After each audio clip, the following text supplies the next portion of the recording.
हो, बरोबर आहे। या घटनेमध्ये एकूण 4 आरोपीला अटक करण्यात आलेली आहे। गाडीमध्ये जे मर्डरची घटनाला इल्जाम दिले तसे 4 आरोपीपैकी 3 आरोपी सध्या पोलिसांच्या ताब्यात आहे। यामध्ये तपासामध्ये एका व्यक्ती शेजारी राहणारे व्यक्ती यांचे वैयक्तिक वादाचे कारणांनी त्यांनी सुपारी दिल्याची बाबी समोर आलेली आहे।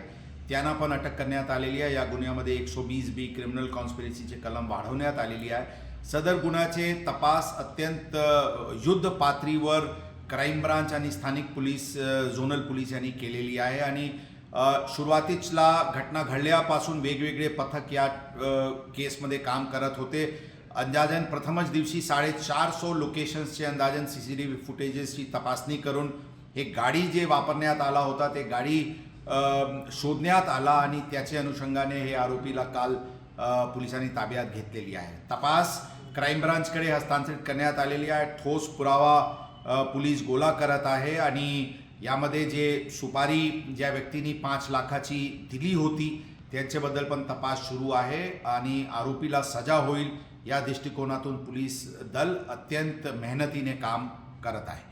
बरोबर आहे, मी सांगितले या केसमध्ये 120B क्रिमिनल कॉन्स्पिरसी लावण्यात आलेली आहे। ज्यांनी सुपारी दिली होती त्यांना ते सध्या ताब्यात आहे। अटकची प्रक्रिया सुरू आहे। त्यांनी 5 लाखामध्ये सुपारी दिली होती अशी बाबी समोर येत आहे। पुढची आता तपास अत्यंत प्राथमिक स्टेजवर आहे। पुढचे तपासमध्ये जे बाबी समोर येईल आपल्याला कळवण्यात येईल। जनताला अपील विश्वास देऊ इच्छितो की पुणे शहर पोलीस दल अत्यंत कार्यक्षमतेने आणि अत्यंत मेहनतीने शहरात कायदा व सुव्यवस्था अबाधित ठेवण्यासाठी आणि गुन्हेगारीवर पूर्णपणे नियंत्रण ठेवण्यासाठी सुसज्ज आहे, तयार आहे। ही गुन्हा जरी अत्यंत गंभीर होती आणि अत्यंत संवेदनशीलताने पोलीस हे प्रकरण इमिजिएटली हाताळलेली आहे। ही गुन्हा आपल्याला लक्षात ठेवावा लागेल की हे प्रिव्हेंटेबल नव्हता। हे आपसी कारणाने वैयक्तिक वादामुळे हे देण्यात आलेली सुपारी आहे। या घटनाच्या अनुषंगाने पुणे शहर पोलीस दलांवर प्रश्नचिन्ह निर्माण करणारे लोक काही वैयक्तिक हितासाठी वैयक्तिक कारणाने जरी करत असतील, पुणेकर जनताला आम्ही विश्वास देऊ इच्छितो पुणे शहर पोलीस दल आपल्या सोबत शहराला आणखी शांतप्रिय शिस्तप्रिय करण्यासाठी पूर्णपणे सुसज्ज आहे आणि तयार आहे।